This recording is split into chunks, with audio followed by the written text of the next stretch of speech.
नमस्कार साथियों। जल्दी से 51 क्वेश्चन नंबर का आंसर करिए। 30 सेकंड में इसका आंसर दे।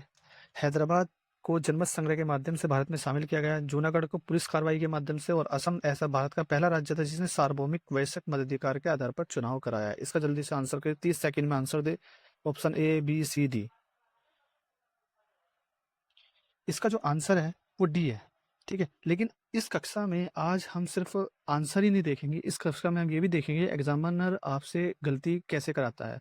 एग्जामिनर आपसे कॉन्सेप्ट में कैसे फेरबदल कर देगा और कैसे फैक्ट में फेरबदल कर देता है। तो ये जो क्लास है यूपीपीसीएस प्रीलिम 2026 और आरओ के लिए बहुत इंपॉर्टेंट होने वाली है। ठीक है, इसके जो है आगे डिस्कस करते हैं। हैदराबाद जो था वो जनमत संग्रह के माध्यम से भारत में शामिल हुआ। जूनागढ़ पुलिस कार्रवाई के माध्यम से। असम भारत का पहला राज्य था जिसने सार्वभौमिक वयस्क मताधिकार के आधार पर चुनाव कराया था। तो मैं आपको बता दूं, जो हैदराबाद था वो पुलिस कार्रवाई के माध्यम से, तो इन्होंने क्या कर दिया, कॉन्सेप्ट को फेरबदल कर दिया कि हैदराबाद जो पुलिस कार्रवाई से, जूनागढ़ जो है जनमत संग्रह के माध्यम से, और असम जो था वो पहला राज्य जो सार्वभौमिक, मतलब पहला राज्य जिसने सार्वभौमिक वयस्क मताधिकार के आधार पर चुनाव करवा, वो असम नहीं था, वो मणिपुर था। तो इसके आधार पर डी इसका राइट आंसर है। ठीक है, तो एक बार डिस्कस कर लेते हैं कि जो जो भारतीय रियासत थी, ठीक है, वो किस प्रोसेस से जो है भारत में शामिल हुई थी। देखो, हैदराबाद जो थी वो ऑपरेशन पोलो, तो याद रखना ऑपरेशन पोलो जो था एक पुलिस कार्रवाई के माध्यम से हैदराबाद भारत में शामिल हुआ था 1948 में। ठीक है, डेट भी, ईयर भी याद रखना। जूनागढ़ जो था वो जनमत संग्रह हुआ था। ठीक है, वोटिंग हुई थी। वोटिंग के बाद जो है, जो मैक्सिमम जनता ने भारत में शामिल होने का जो है वोट करा था। ठीक है, ये भारत में शामिल हुआ था जनमत संग्रह। जम्मू कश्मीर जो था वो वहाँ के राजा थे महाराजा हरि सिंह। वहाँ पर जो है ना विलय पत्र पर हस्ताक्षर हुआ था। ठीक है ना। रियासतों का एकीकरण जो थे सरदार वल्लभ भाई पटेल ने महत्वपूर्ण भूमिका निभाई थी, और इनके सहायक के रूप में वीपी मेनन रहे थे। ये ध्यान रखना, सहायक कौन थे, वीपी मेनन। ठीक है ना, ये ध्यान रखना। अब क्या है, इनका क्रम आप एक बार ध्यान रखना कि जो जम्मू कश्मीर है ना, वो भारत में 1947 में जो जम्मू कश्मीर है, विलय पत्र के बाद 1947 में शामिल हुआ।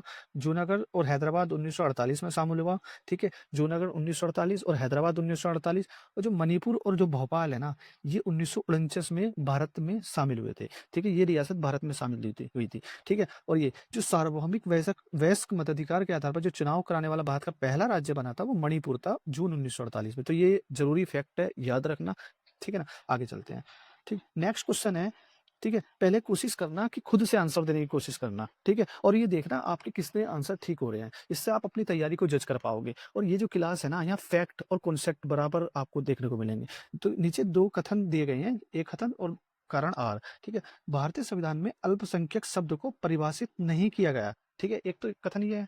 कारण ये है कि अल्पसंख्यक आयोग एक संवैधानिक निकाय नहीं है। ठीक है, अल्पसंख्यक आयोग संवैधानिक निकाय नहीं है। देखा जाए तो दोनों स्टेटमेंट ठीक है भाई। अल्पसंख्यक आयोग एक संवैधानिक निकाय नहीं है, वो एक जो है वैधानिक निकाय है। ठीक है, और एक भारतीय संविधान में अल्पसंख्यक शब्द को परिभाषित नहीं किया गया था, तो ये भी ठीक है कि परिभाषित नहीं किया गया था। लेकिन बात है व्याख्या कर रहा है नहीं कर रहा, ये वाली चीज है। ठीक है, ये दोनों तो आंसर हो नहीं सकती, इन दोनों में से एक हो सकता है। अब ये देखो, इस तरह के क्वेश्चन में क्या करना कि क्योंकि लगाना कि भारतीय संविधान में अल्पसंख्यक शब्द को परिभाषित नहीं किया गया है क्योंकि अल्पसंख्यक आयोग एक संवैधानिक निकाय नहीं है। तो ये तो कोई तर्क नहीं बनता कि इससे जवाब ही नहीं मिल रहा क्योंकि का, कि सही जवाब हमें मिल नहीं रहा। तो सही जवाब जब ना मिले तो आप कह देना कि ये इसकी व्याख्या ही नहीं कर रहा, ये चीज अलग है। ठीक है, ये चीज अलग है, पहला और जो स्टेटमेंट है, और ये चीज अलग है, तो ये व्याख्या नहीं कर रहा। ठीक है, तो अल्पसंख्यक शब्द जो है भारत में जो कोई अल्पसंख्यक हो सकता है, तो उसके कितने आधार है ये बताएं, कौन कौन से हैं ये बताना। ठीक है ना। दूसरा, जो अल्पसंख्यक आयोग जो था वो एक वैधानिक निकाय था, वो कब बना था आप ये बताना। ठीक है ना, आगे चलते हैं। भारतीय संविधान के भाग 3 के अंतर्गत धार्मिक स्वतंत्रता के मौलिक अधिकार के अंतर्गत निम्न कौन से अधिकार उपलब्ध हैं।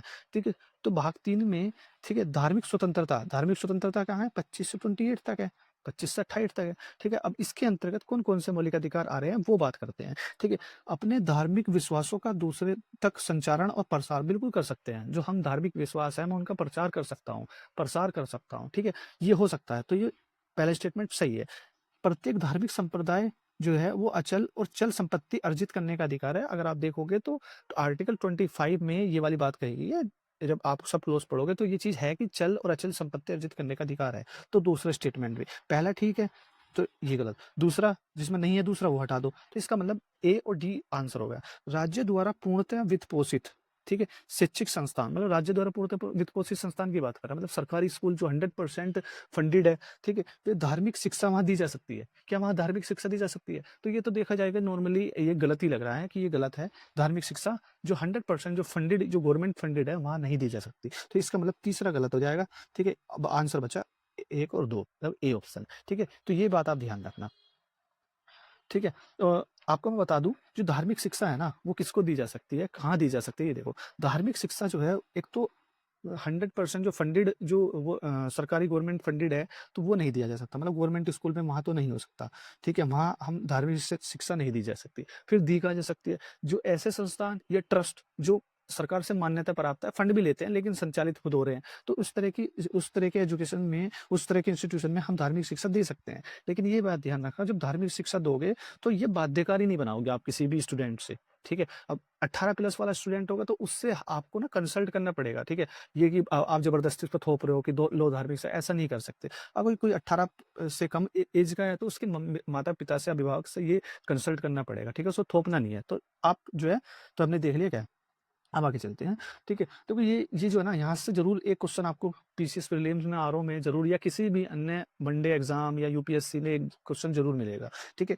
राष्ट्रीय अल्पसंख्यक आयोग का गठन कब हुआ था, ठीक है? ये एक्ट कब आया था? एक्ट है या फिर आर्टिकल है, ठीक है? इसकी नेचर कैसा है कि वैधानिक है या फिर संवैधानिक है, ये वाली चीज़ आती है, ठीक है? ये रिपोर्ट किसको सौंपता है, ये वाली चीज़ भी आप पूछता है। फिर इसमें सदस्य कितने होते हैं, ये भी वाली पूछता है। तो राष्ट्रीय अल्पसंख्यक आयोग जो है ना, 1993 में बना था, 1993 में, ठीक है? एक्ट था 1992 में। तो ध्यान रखना है, कुछ एग्जामिनर क्या करेगा, वो ये कह देगा कि राष्ट्रीय अल्पसंख्यक आयोग national commission for minority act 1993 के तहत 93 में आया। आपको लगा हाँ ठीक है, एक्ट भी उसी उसमें आया होगा, तो गठन जब 93 में हो रहा, तो एक्ट तभी आया होगा, तो आप गलत कर दोगे, ठीक है? तो ये ध्यान रखना कि 93 में आया था, 92 में घटित हुआ था। जो एससी आयोग है, ठीक है? एससी आयोग है और एक एसटी आयोग, ये दोनों 2004 में आए थे, ठीक है? ये आर्टिकल 338 के तहत गठित हुआ था, और ये आर्टिकल 338 ए के तहत, ठीक है? 338 ए के तहत। इसी तरह से पिछड़ा वर्ग आयोग 2018 में संवैधानिक दर्जा दिया गया था, वो आर्टिकल 338 बी के तहत, ठीक है? तो ये चीज याद रखना, एससी एसटी ओबीसी आर्टिकल के तहत गठित हुए, इसका मतलब ये कैसे है, संवैधानिक है, ठीक है? और ये जो एक्ट के तहत हुआ, ये वैधानिक है। तो आपको ये भी कॉन्सेप्ट क्लियर हो गया होगा कि वैधानिक कौन से होते हैं, संवैधानिक वैधानिक वे होते हैं, वैधानिक निकाय वे हैं जो एक्ट के तहत गठित हुए हैं, संवैधानिक वे हैं जो संविधान के किसी अनुच्छेद के तहत गठित हुए हैं, जैसे ये वाले गठित हुए हैं, ठीक है? तो ये ध्यान रखना, ठीक है? आर्टिकल 338 एससी, आर्टिकल 338 ए एसटी, आर्टिकल 338 बी मतलब ओबीसी, मतलब ठीक है ना? तो मतलब बैकवर्ड क्लासेस, ठीक है? अब ये है, यहाँ पर रिपोर्ट का देख लेंगे। अब राष्ट्रीय महिला आयोग ये 1992 में, राष्ट्रीय महिला आयोग 1992 में आया था, ठीक है? और इसका जो एक्ट था, national commission for women act 1990 में, मतलब 1990 में एक्ट आया और 92 में इसको गठित करा गया, ठीक है?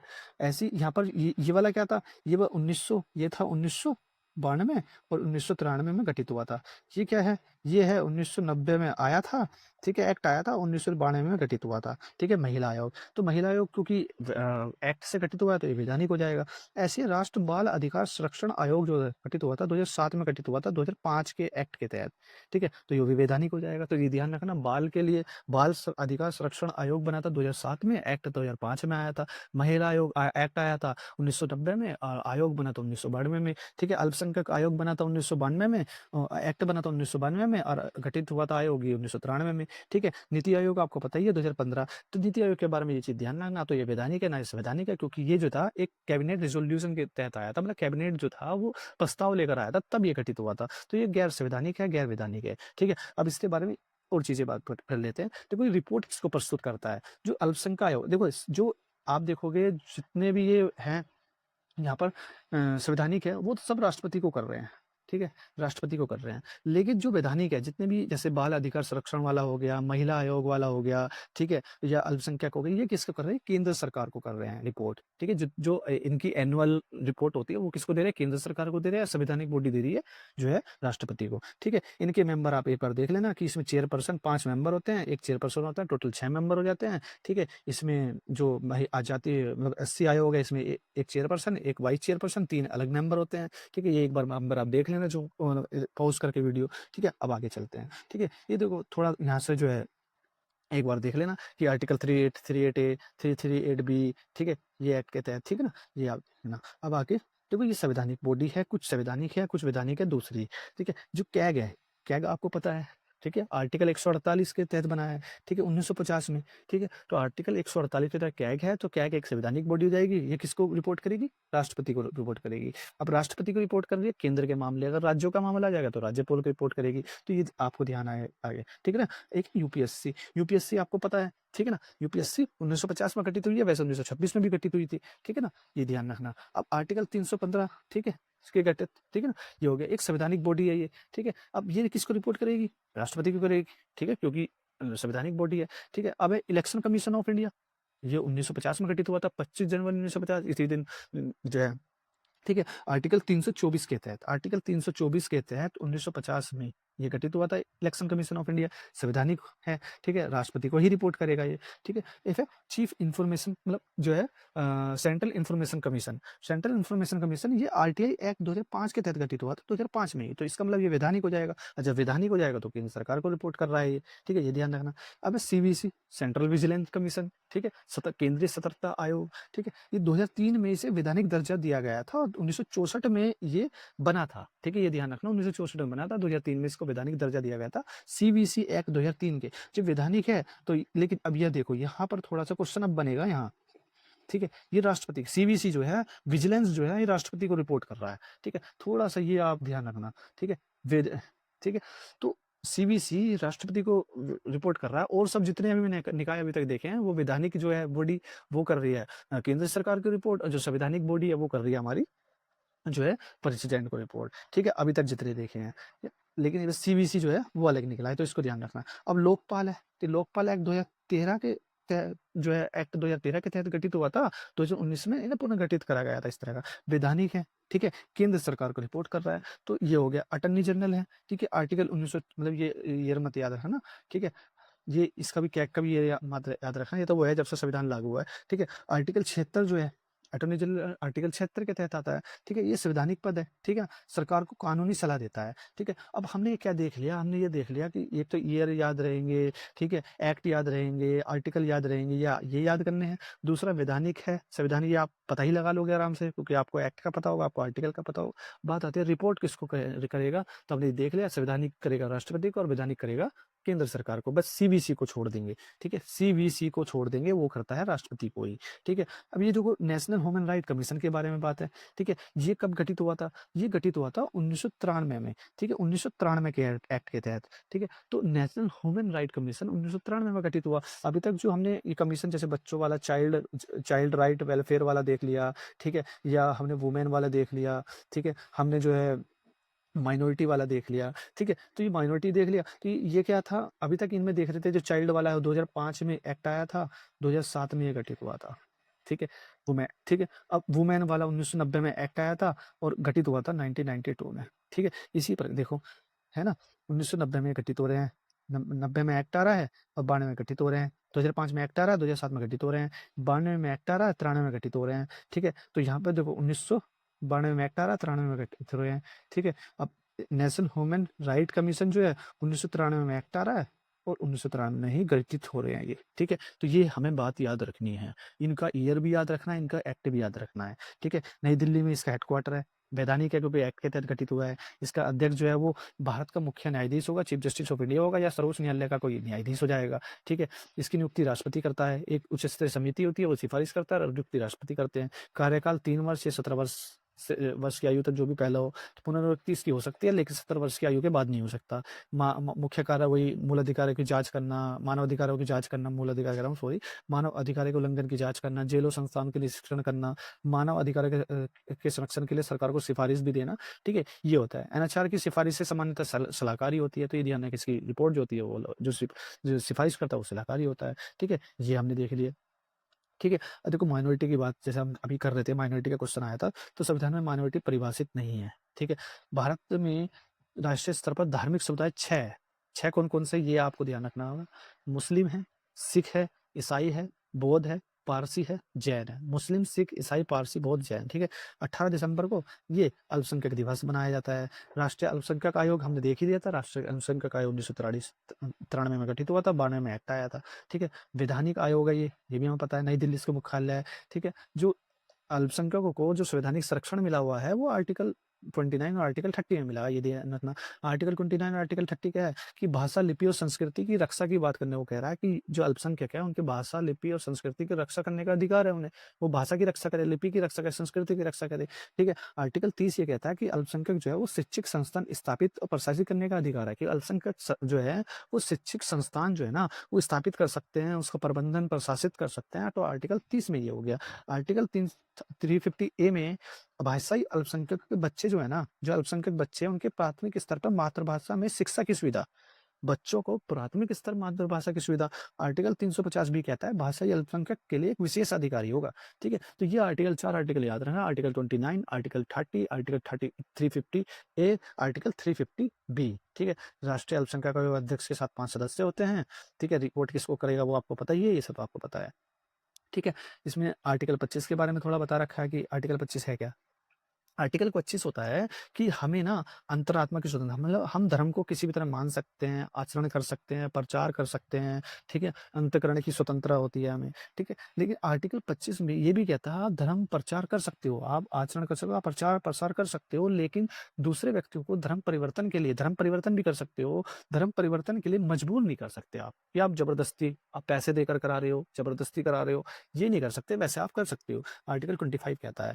अब ये भी है कि एब्सोल्यूट राइट नहीं है। एब्सोल्यूट राइट का मतलब इसके इस पर प्रतिबंध नहीं लगाया जा सकता। इस पर युक्ति युक्त प्रतिबंध भी लगाए जा सकते हैं। पब्लिक ऑर्डर को, लोक व्यवस्था को ध्यान रखते हुए, नैतिकता, स्वास्थ्य को ध्यान रखते हुए इन अधिकारों पर प्रतिबंध लगाया जा सकता है, ठीक है ना? तो आर्टिकल 25 ये है। आर्टिकल 26 क्या है? आर्टिकल 26 धार्मिक समूह का अधिकार होता है, ठीक है? आर्टिकल 26 क्या होता है? धार्मिक समूह को मिला हुआ अधिकार होता है कि हर धार्मिक संप्रदाय, ठीक है? कोई भी धार्मिक संप्रदाय हो सकता है, वो धार्मिक एवं धर्मार्थ संस्था स्थापित कर सकता है। मतलब संस्थान की बात कर रहा है, तो धार्मिक संस्थाएँ आप बना सकते हो, उसका मैनेजमेंट कर सकते हो, ठीक है? धार्मिक मामलों का प्रबंधन आप कर सकते हो, चल-अचल संपत्ति आप रख सकते हो, ऐसी संपत्ति का कानून के अनुसार प्रशासन आप कर सकते हो, ठीक है? तो ये वाली बात कही गई आर्टिकल 26 में कि आप संस्थान बना सकते हो धार्मिक, ठीक है? उसका प्रबंधन भी कर सकते हो, चल-अचल संपत्ति रख सकते हो, आर्टिकल 26 में। तो आर्टिकल 25 जो व्यक्ति को मिला हुआ एक अधिकार है, आर्टिकल 26 धार्मिक समूह को मिला हुआ एक अधिकार है।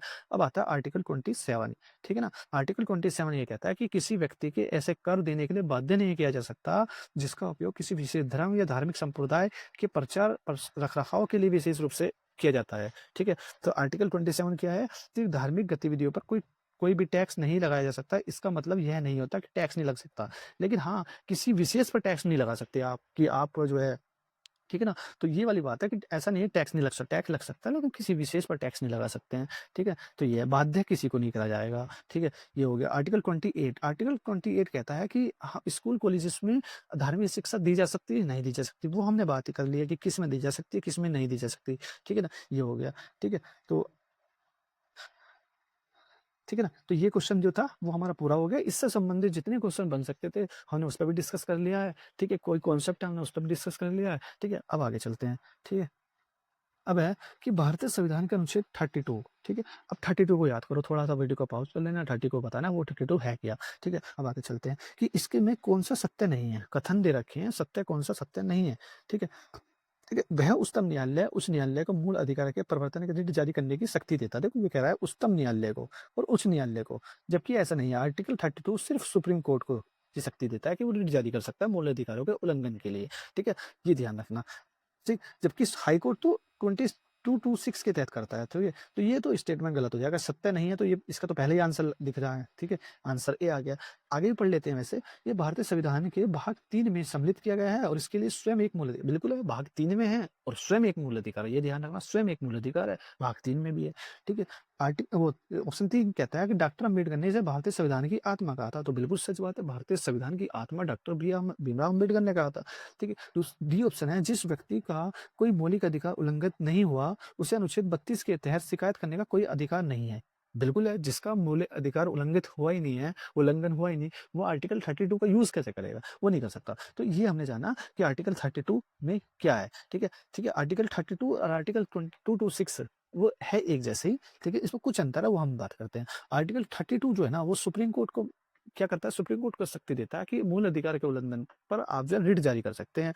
आर्टिकल 226 जो है वो हाई कोर्ट को ये शक्ति देता है कि आप जो है मूल अधिकार के उल्लंघन और अन्य अधिकारों के उल्लंघन, मूल अधिकार से इतर अलग अधिकार भी, वो सिर्फ मूल अधिकार नहीं, मूल अधिकार प्लस अन्य अधिकार, ठीक है? कि फंडामेंटल राइट और अन्य कानूनी अधिकार जैसे कि संपत्ति का अधिकार, ठीक है?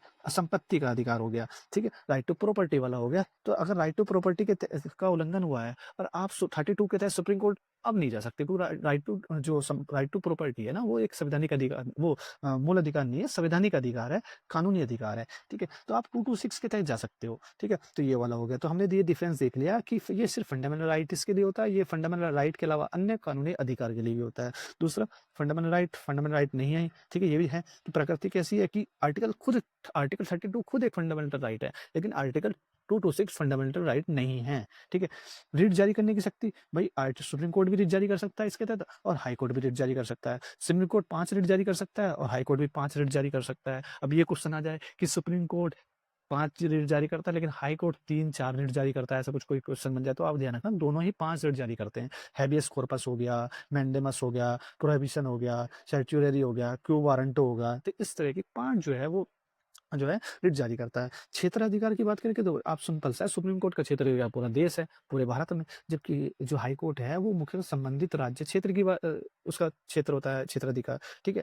किसके विरुद्ध जारी कर सकता है? विरुद्ध उचित मामलों में स्टेट के अथॉरिटी के विरुद्ध हो सकता है, यहाँ पर स्टेट अथॉरिटी के साथ कुछ प्राइवेट पर्सन के विरुद्ध भी हो सकता है, ठीक है? अब व्यापक कौन है? आर्टिकल 32 आप खुद बताओगे व्यापक कौन है? व्यापक आपको दिख रहा है कि आर्टिकल 32 तो सिर्फ फंडामेंटल राइट है, लेकिन ये तो फंडामेंटल राइट के साथ भी कानूनी अधिकार भी है। जैसे हम ये कहेंगे, इस तरह का एक बना लेंगे डायग्राम कि फंडामेंटल राइट और फंडामेंटल राइट प्लस कानूनी अधिकार, ठीक है? कानूनी अधिकार, ठीक है? तो हम ये कहेंगे कि ये जो है वो हाई कोर्ट का है और ये वाला जो है वो सुप्रीम कोर्ट का है, ठीक है? ये हमने कह दिया, ठीक है? ये डायग्राम बनना है, तो इसका मतलब व्यापक कौन है? व्यापक है हाई कोर्ट का दायरा, ठीक है? उसके अंदर तो फंडामेंटल राइट भी आ रहे हैं, उसके अंदर कानूनी अधिकार भी आ रहे हैं, तो ये आप ध्यान रखना, ठीक है? आगे चलते हैं, ठीक है? अब हमने 32 पढ़ लिया था, अब 32 इसके बाद हम पढ़ लेते हैं भाग 3 में मूल अधिकार जो दिए गए हैं, वो एक आर्टिकल पढ़ लेते हैं, क्योंकि आर्टिकल से हमेशा क्वेश्चन बनता है, ठीक है? मिलान के लिए क्वेश्चन बन जाएगा, ठीक है? आगे, तो आर्टिकल 32 जो है ना, उसमें राज्य की परिभाषा दी गई है। अब राज्य की परिभाषा है क्या? ठीक है? राज्य की परिभाषा में देखो यहाँ दे भी रखा होगा, राज्य की परिभाषा में भारत सरकार आती है, भारत सरकार में मंत्रालय जो होंगे वो आएँगे, ठीक है? लोकसभा, राज्यसभा आती है, संसद आती है, विधानमंडल आते हैं, राज्य सरकार आती है, जिसमें विधान परिषद, सभा भी आती है, लोकल अथॉरिटी आती है, जैसे नगर पालिका, पंचायत, जिला बोर्ड, ये सब आते हैं। अन्य अथॉरिटी जो है वो परिभाषित नहीं है, सुप्रीम कोर्ट इसको समय-समय पर परिभाषित भी कर देती है। वे प्राधिकरण जो भारत के क्षेत्र में या भारत सरकार के नियंत्रण में कार्य करते हैं, वो सभी जो भारत के क्षेत्र में है प्राधिकरण, जो भारत सरकार के नियंत्रण में कार्य करते हैं, वो सभी अथॉरिटी भी राज्य की परिभाषा में आती है। जैसे एलआईसी वगैरह ये सब चीज़ें जो है, ये हो गया, ठीक है? तो राज्य की परिभाषा में देख ली, आर्टिकल 12 में राज्य की परिभाषा दी गई है, ठीक है? आर्टिकल 13 ये कहता है कि मूल अधिकारों से असंगत या उनके अल्पीकरण करने वाली विधियाँ जो है उसको शून्य कर दिया जाएगा। मतलब ऐसे मूल अधिकार से असंगत या उनका अल्पीकरण करने वाली, मतलब ऐसी विधियाँ, मतलब कोई कानून बना, वो कानून मूल अधिकार का उल्लंघन कर रहा है, तो ऐसे कानून को समाप्त कर दिया जाएगा, कम कर दिया जाएगा, ठीक है? ये इसमें बात कर रहा है आर्टिकल 13 में। देखो, अब ये जुडिशियल रिव्यू जो होता है ना, न्यायिक समीक्षा, उससे ही संबंधित है, ठीक है? इसके तहत जो है सुप्रीम कोर्ट जुडिशियल रिव्यू करती है, न्यायिक समीक्षा करती है। अब एक चीज़ बताना आप कि संविधान संशोधन मूल अधिकार का उल्लंघन करे, अगर संविधान संशोधन मूल अधिकार का उल्लंघन करे, तो क्या आर्टिकल 13 के तहत स्वतः शून्य होगा या नहीं होगा? ठीक है? ये स्टेटमेंट सही है, गलत है? कि संविधान संशोधन मूल अधिकार का उल्लंघन करे तो आर्टिकल 13 के तहत स्वतः शून्य हो जाएगा, मतलब संविधान संशोधन शून्य हो जाएगा। जैसे ये कह रहा है कि यहाँ पर जो है अल्पीकरण हो जाएगा, शून्य हो जाएगा, ठीक है? तो क्या संविधान संशोधन आया और वो मूल अधिकार का उल्लंघन कर रहा है, इससे जो है वो शून्य हो जाएगा? तो आप ये कमेंट में बताना, ये सही है या गलत है? नेक्स्ट क्लास में इसको डिस्कस करेंगे ज़रूर, ठीक है? अब आया है आर्टिकल 14 से 18 तक, समानता का अधिकार। तो समानता का अधिकार 14 से 18 तक आता है। 14 कहता है कि विधि के समक्ष समता और विधि का समान संरक्षण, ठीक है? अब विधि के समक्ष समता, विधि का समान संरक्षण। अब ये विधि के समक्ष समता, विधि का समान संरक्षण क्या है? तो विधि के समक्ष समता ये कहता है कि कानून जो है सभी के लिए समान है, ठीक है? कानून सभी के साथ समान व्यवहार करता है, जैसे कोई प्रधानमंत्री हो या कोई एक आम नागरिक हो, सबके लिए कानून समान है, ठीक है? अब विधियों का समान संरक्षण क्या है? तो विधियों का समान संरक्षण ये है कि समान के साथ समान व्यवहार किया जाएगा, ठीक है? मतलब जैसे आप ये कह सकते हो कि आरक्षण है, ठीक है, आरक्षण क्या देता है, जो दलित हैं, जो जिनके अत्याचार हुए हैं, जो गरीब हैं, तो उनको हम आरक्षण दे रहे हैं, तो उनके साथ बराबरी में लाने के लिए कि उनके साथ अलग व्यवहार कर रहे हैं और दूसरों के साथ हम अलग व्यवहार कर रहे हैं, तो विधियों का समान संरक्षण हो जाएगा। आर्टिकल 15 ये कहता है कि धर्म, मूलवंश, जाति, लिंग, जन्म स्थान के आधार पर भेदभाव नहीं होगा, कि आप भेदभाव नहीं कर सकते। ठीक है, आप कुएं से पानी नहीं पीने दे रहे हो तो ऐसा नहीं हो सकता। धर्म, मूल, जाति, लिंग या जन्म स्थान के आधार पर किसी को जाति मतलब कुएं से पानी के लिए मना नहीं कर सकती। आर्टिकल 16 ये कहता है लोक नियोजन के विषय में अवसर की क्षमता है। ठीक है, मतलब ये कह रहा है जो लोक विषय मतलब लोक नियोजन होता है ना, पब्लिक एम्प्लॉयमेंट होता है, उसमें सभी को समान अवसर मिलेगा। ठीक है, आर्टिकल 16 ये कहता है। आर्टिकल 17 कहता है अस्पृश्यता का अंत। ठीक है, जो अनटचेबिलिटी थी उसका अंत की बात करता है, वो नहीं होगा अब। ठीक है, आर्टिकल 18 कहता है कि उपाधियों का अंत, कि जो उपाधि दी जाती थी, टाइटल दी जाती थी, तो वो खत्म कर देता है। लेकिन दो इसमें अपवाद भी है, सेना और विद्या। सेना और विद्या में आज भी टाइटल मिलते हैं। सेना और विद्या में टाइटल को छोड़कर अन्य उपाधियों पर अंत की बात करता है, अब ऐसा नहीं होगा। अब बात है स्वतंत्रता का अधिकार। ठीक है, स्वतंत्रता का अधिकार 19 से 22 तक है। 19 जो है वाक एवं अभिव्यक्ति की स्वतंत्रता की बात करता है। ठीक है, 6 प्रकार की स्वतंत्रता दी गई है उसमें, पिछली क्लास में हमने पढ़ा था, ये पिछली क्लास आप देख सकते हो। ठीक है, आर्टिकल 20 जो है अपराधों के लिए दोष सिद्धि के बारे में संरक्षण की बात कर रहा है, इसको भी हमने पिछली क्लास में पढ़ लिया। आर्टिकल 21 जो है प्राण एवं दैहिक स्वतंत्रता की बात कर रहा है। ठीक है, 21A जो है शिक्षा का अधिकार, 6 से 14 वर्ष तक के बच्चों के लिए अनिवार्य शिक्षा की बात कर रहा है, और आर्टिकल था 86वें संविधान संशोधन के माध्यम से इसे जोड़ा गया था 2002 में। अब एक चीज मैं बताता हूँ कि फंडामेंटल राइट, डीपीएसपी और फंडामेंटल ड्यूटी मतलब मौलिक अधिकार, डीपीएसपी, ठीक है, और मौलिक कर्तव्य, इनमें शिक्षा से रिलेटेड कुछ प्रावधान किया गया है। ठीक है, एजुकेशन, इनमें अंतर क्या है वो आपको बताना है, या तीनों में सेम है। ठीक है, ये आपको कमेंट में बताना है। अब है आर्टिकल 22, कुछ दशाओं में गिरफ्तारी अनुरोध से संरक्षण की बात करता है, ये वाली बात की गई है, तो ये आर्टिकल आप याद रखना। अब आगे चलते हैं। अब है धर्म की स्वतंत्रता का अधिकार, आर्टिकल 25, 28, ये हमने अभी पढ़ भी लिया है। ठीक है, 25 क्या है, अंतकरण की। ठीक है, धर्म को अबाध रूप से मानने, आचरण करने, प्रचार करने की। आर्टिकल 26 क्या है, धार्मिक मामलों के प्रबंध में स्वतंत्रता। ठीक है, धार्मिक संस्थाएं स्थापित कर सकते हैं, उसका प्रबंधन कर सकते हैं। आर्टिकल 27 कहता है किसी विशेष धर्म की अभिवृद्धि के लिए, उसके विकास के लिए कर देने से स्वतंत्रता। ठीक है, ये है। आर्टिकल 28 कहता है कुछ शिक्षा संस्थान में धार्मिक शिक्षा दी जाएगी या नहीं दी जाएगी, ये वाली बात करता है, ये भी हमने पढ़ लिया। सांस्कृतिक और शिक्षा संबंधी अधिकार, अनुच्छेद 29 कहता है अल्पसंख्यक के हितों का संरक्षण। ठीक है, और आर्टिकल 30 कहता है शिक्षा संस्थाओं की स्थापना प्रशासन करने के अल्पसंख्यकों का अधिकार है। ठीक है, ये आप ध्यान रखना। ठीक है, और छठा जो है संवैधानिक उपचार का अधिकार। देखो मूल संविधान में 7 मौलिक अधिकार थे, अब 6 हैं। अब 6 हैं तो 7वां कौन सा था वो आप बताना कमेंट में। ठीक है, आर्टिकल 32 हमने बात कर ली। न्यायालय जो है वो क्या कर सकता है, उच्चतम न्यायालय मौलिक अधिकार को उल्लंघन हो जाता है या उसको लागू कराने के लिए जो है रिट जारी कर सकता है। 5 तरह की रिट हमने देखी थी। डॉक्टर अम्बेडकर ने संविधान की आत्मा कहा है। ठीक है, ये स्टेटमेंट हमने देख भी लिया। ठीक है, ये 5 है, बंदी, प्रत्यक्षीकरण, परमादेश, अधिकार परीक्षा, उत्प्रेषण और प्रतिषेध, ये 5 रिट है। ठीक है ना, अब बाकी चलते हैं। अन्य महत्वपूर्ण अनुच्छेद जो है, जैसे आर्टिकल 33 सशस्त्र बल, पुलिस, खुफिया एजेंसी, उनके सदस्यों के मूल अधिकार को प्रतिबंधित करने की संसद की शक्ति है। वो मूल अधिकार उनके प्रतिबंधित किए जा सकते हैं, उनका प्रतिबंध लगाया जा सकता है। ये इसलिए होता है डिसिप्लिन के लिए, कानून व्यवस्था के लिए। ये है अनुच्छेद 34, भारत के क्षेत्र में मार्शल लॉ, सैन्य शासन लागू होने पर मूल अधिकार भी प्रतिबंध लग सकते हैं। तो कहने का मतलब है कि जो सशस्त्र बल होते हैं, पुलिस होती है, खुफिया एजेंसी, उनके मूल अधिकार को हम खत्म कर सकते हैं, प्रतिबंध लगा सकते हैं। आर्टिकल 33 कहते हैं। आर्टिकल 34 के तहत अन्य नागरिक जो नागरिक हैं उनके मूल अधिकारों को हम प्रतिबंध लगा सकते हैं अगर मार्शल लॉ उस क्षेत्र में लागू हो। आर्टिकल 35 है मूल अधिकार को प्रभावी बनाने के लिए कानून बनाने की केवल संसद की शक्ति है, राज्य विधानमंडल की नहीं है। ये दिया रहा है, मूल अधिकारों को अगर प्रभावी बनाएगा तो इस संसद की शक्ति है, राज्य की नहीं। ये बहुत इंपॉर्टेंट है। ठीक है, जरूर पूछा जाएगा एग्जाम में। ठीक है, मूल अधिकारों को प्रभावी बनाने के लिए कानून बनाने की केवल संसद की शक्ति है, राज्य विधानमंडल के लिए। अब ये देखो, अब है निम्नलिखित में कौन सा एक रीट का अर्थ है आपके पास शरीर है। ठीक है, you may have the body. ठीक है, you may have the body, आपके पास शरीर है। तो ये वाला जो रीट है वो है बंदी प्रत्यक्षीकरण का। ठीक है, मतलब बंदी, आपने किसी को बंदी बना लिया है।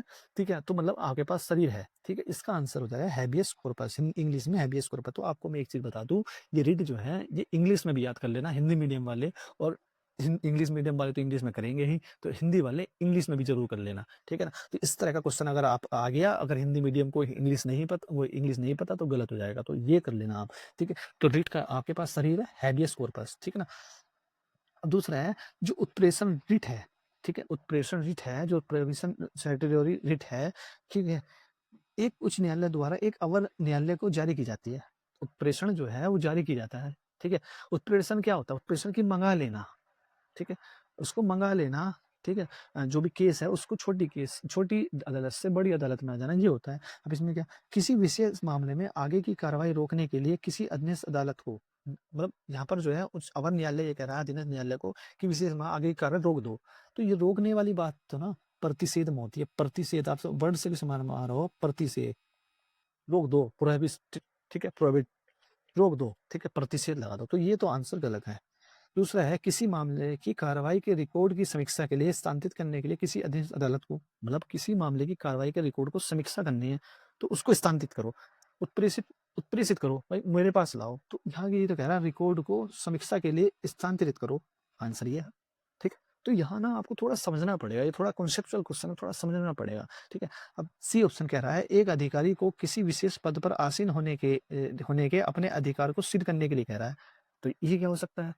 अधिकार परीक्षा हो सकता है। भाई अधिकार वो पूछा, तुम किस अधिकार से इस पद पर आसीन हो, ठीक है? ये अधिकार परीक्षा हो सकता है, ठीक है? एक सार्वजनिक प्राधिकरण को उसके द्वारा हिरासत में लिए गए व्यक्ति को 24 घंटे का अदालत के सामने पेश करना होगा। ये बंदी प्रत्यक्ष का आपने बंदी बना रखा, पेश करो हमारे सामने आप, है ना, किसी व्यक्ति को। तो ये बी आंसर है, ठीक है? अब आगे चलते हैं। देखो यहाँ से क्वेश्चन बनने की उम्मीद है, ये जो पूरी जो टेबल है आपको क्लियर कर देगी कि रिट है क्या। बंदी प्रत्यक्षीकरण, हैबियस कॉर्पस इसे बोलते हैं, ठीक है? ये किसके विरुद्ध जारी की जाती है? राज्य के विरुद्ध। मान लिया राज्य ने किसी को बंदी बना लिया, पुलिस बना सकती है, अधिकारी बना सकते हैं। और निजी व्यक्ति, तो निजी व्यक्ति ने किसी को बंदी बना लिया तो रिट जारी कर सकती है कि भाई तुम छोड़ो से हमारे पास लेकर आओ, ठीक है? किसी व्यक्ति को अवैध हिरासत में रखा गया है, अवैध की बात कर रहे हैं, अवैध की बात।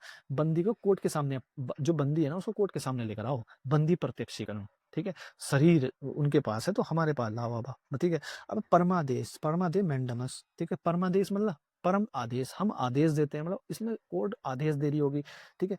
पब्लिक अथॉरिटी को आदेश दे रही होगी, पब्लिक ऑफिशियल को आदेश दे रही होगी, गवर्नमेंट को आदेश दे, क्या निजी व्यक्ति को आदेश दे रही होगी? नहीं, आदेश दे रही है सरकारी संस्थान को, ठीक है? सरकारी काम को, ठीक है? सरकारी संस्थान को, सरकारी प्राधिकरण को, सरकार को आदेश दे रही है कि कानूनी सार्वजनिक कर्तव्य नहीं निभाया जा रहा है, जो आपका कर्तव्य था वो नहीं निभाया जा रहा है। आप, हम आदेश दे रहे हैं, आप इसका पालन करो, कर्तव्य पूरा करने के लिए दे रहा है, काम को पूरा करो, ठीक है? कि आप जो है दिल्ली में जो है जैसे कुत्तों का मामला आ गया था, ठीक है? तो ये आदेश, इसमें क्या होता है, परमादेश दिया है, ठीक है? अब है प्रतिषेध लगाना, प्रोहिबिशन, ठीक है? प्रतिषेध लगा दिया है। प्रतिषेध क्या मतलब है कि भाई रोक दो, रोक दो।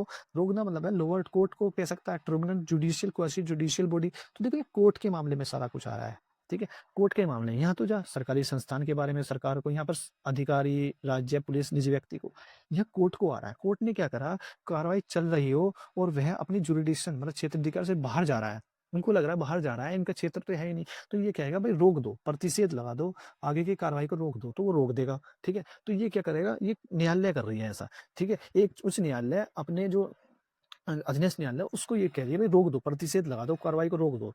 एक है उत्प्रेषण, उत्प्रेषण मंगा लो, सर्टिओरी, ठीक है? लोअर कोर्ट सेम, ये भी कोर्ट को आदेश आया है उच्च कोर्ट का कि गलत जुडिक्शन, कानूनी त्रुटि हुई है, ठीक है? निर्णय देने में आपने गलत क्षेत्र का यूज कर लिया, आपसे त्रुटि हो गई, गलत निर्णय दिया, तो ये कहेंगे गलत आदि निर्णय को क्वैश करने के लिए कि हमारे पास लाओ, अब हम उसको देखेंगे, ठीक है? ये वाली चीज हो गई। अब अधिकार परीक्षा, अधिकार परीक्षा का मतलब है क्वेश्चन करना, हुआ वारंटो, कि पब्लिक ऑफिस जो है ना उस पर बैठे व्यक्ति से पूछा जाएगा कि व्यक्ति बिना वेद अधिकार योग्यता के पब्लिक ऑफिस कैसे धारण कर लिया, उस पर योग्यता नहीं है, ठीक है? अधिकार नहीं है, वो कैसे धारण, तो पद पे बने रहने का अधिकार पूछ रहा है, तो अधिकार परीक्षा। तो मुझे उम्मीद है कि आपको ये अच्छे से समझ में आया होगा, ठीक है? जो मोस्टली कंफ्यूज होते हैं वो प्रतिषेध और उत्प्रेषण में होता है। प्रतिषेध मतलब रोक देना, ठीक है? आपने, अब रोक दो, आप जो है कार्रवाई जब चल रही है उसके बीच में ही रोक दिया, यहाँ कार्रवाई पूरी हो गई, निर्णय दिया जा चुका है, लेकिन निर्णय है गलत, उत्प्रेषण में निर्णय गलत है, निर्णय हो चुका है, ठीक है? यहाँ कार्रवाई चल रही है, चल रही है, यहाँ कार्रवाई पूरी हो गई है, कार्रवाई यहाँ पूर्ण हो गई है, ठीक है? तो इन दोनों में ये अंतर है, ठीक है? तो ये ध्यान रखना। आगे चलते हैं, यही यहाँ लिखा है, आदेश दिया जा चुका है, कार्रवाई चल रही है, ठीक है? ठीक है, अब ये 57 कि भारत के संविधान के अनुसार प्रतिषेध की बात, ठीक है? प्रतिषेध की बात, प्रोहिबिशन की बात कर, रिट ऑफ प्रोहिबिशन की, रिट किस आदेश से संबंधित है? ठीक है? न्यायिकल्प अधिकारी के खिलाफ दिया गया आदेश है। भाई हमने यह बात करा था, ये किसके खिलाफ कि उच्च कोर्ट को निम्न कोर्ट कहा रहा है, या कोई क्वासी जुडिशियल बॉडी हो सकती है, ठीक है? उसको भी, तो ये तो सही है, ठीक है? अवर न्यायालय को किसी विशिष्ट मामले में जहां उसे विचार करने की अधिकारिता नहीं है, कार्रवाई करने से रोकना। भाई प्रतिषेध तो रोक नहीं होता है ना, रोकना कि भाई तुम्हारे विचार करने की अधिकारिता नहीं है, तुमने कैसे इसमें डिसीजन ले लिया, ठीक है? ठीक है, तो यहाँ पर उसे रोक दिया, प्रतिषेध लगा दे तो ये भी सही है। अब किसी व्यक्ति को किसी सार्वजनिक पद को उस जिसके लिए वह हकदार नहीं है धारण कर रखे रोकना, मतलब ये कहीं ना कहीं ये पूछ रहा है कि तुमने, तुम्हारे पास योग्यता नहीं थी, तुम्हारे पास अधिकार, तुमने ये पद कैसे धारण धारण कर लिया, तो ये क्यों वारंटो नहीं हो गया, अधिकार परीक्षा नहीं हो गया ये, तो ये तो गलत हो जाएगा, ठीक है? जब ये गलत हो जाएगा, 3 गलत हो जाएगा, 1 और 2 आंसर है, ये आंसर आ गया, ठीक है? तो ये है, ऊपर कौन से पढ़ा उसी से संबंधित था ये, ठीक है? अब आगे चलते हैं। देखो ये भारत ने कौन-कौन से प्रावधान किस देश से लिए, इस तरह के क्वेश्चन ज़रूर पूछता है। भारतीय संविधान ने जो प्रावधान लिया है, भारत के संविधान के स्रोत और इसकी विशेषताएँ। भारत सरकार अधिनियम 1935 के राज्यपाल का पद लिया गया है, ठीक है? ये क्वेश्चन है। देखा जाए तो ये सही है, राज्यपाल का पद वहीं से आया है। ब्रिटिश संविधान ये कहता है राज्यसभा के लिए सदस्यों का नामांकन। देखो नामांकन जो है ना, वो ब्रिटिश सदस्य से नहीं लिया गया है, वो आयरलैंड से लिया गया है, ठीक है? नॉमिनेशन जो है वो आयरलैंड से लिया गया है, जो है राज्यसभा में। ऑस्ट्रेलिया संविधान एक सशक्त केंद्र वाला संघ, एक सशक्त केंद्र वाला संघ तो कनाडा से लिया गया है, ये ध्यान रखना। तो कहीं ना कहीं ये बदल रहे हैं, इधर उधर कर रखे जाएंगे, इस तरह के क्वेश्चन बनते हैं कि ठीक है। अब कनाडा का जो संविधान देखो, ये वाला ये इसका था, ठीक है? आपातकाल के दौरान मौलिक अधिकार का निलंबन, आपातकाल के दौरान मौलिक अधिकार का निलंबन जो है वो जर्मनी से हमें लिया है, ठीक है? तो इसका मतलब ये भी गलत, ये भी गलत, ये भी गलत, तो एक आंसर आ जाएगा, ये आगे आंसर, ठीक है ना? तो ये ध्यान रखना, ठीक है? आगे चलते हैं। अब ये देखो फिर दोबारा यही क्वेश्चन आया है, एक ऐसी जो न्यायपालिका द्वारा जारी की जाती है तथा जिसमें कार्यपालिका से कहा जाता है कि वह कार्य करे जो प्रदत्त शक्ति के अंतर्गत करना चाहिए, उसे रिट को कहा जाता है, ठीक है?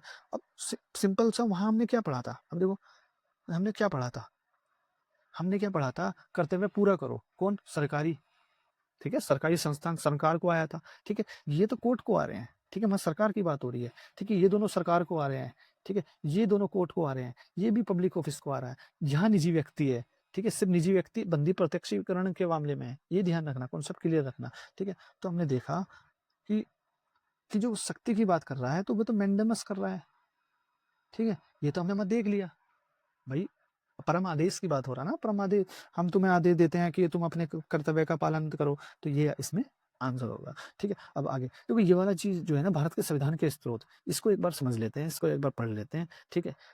ब्रिटेन से कौन कौन से प्रावधान लिए गए हैं वो हम देख लेते हैं, ठीक? देखो संसदीय शासन प्रणाली, देखो संसदीय शासन प्रणाली ब्रिटिश टाइम में हम चले जाते हैं तो वहां पर भी स्थापित हो गई थी, तो वहां से भी संसदीय कानून का शासन वहीं से ही आया है भाई, कानून का शासन होगा। विधि निर्माण प्रक्रिया, ठीक है, वहीं से आया। एकल नागरिकता वहीं से ही आया है। मंत्रिमंडलीय प्रणाली भी वहीं से ही आई है, 1861 के आसपास जो कानून बना था।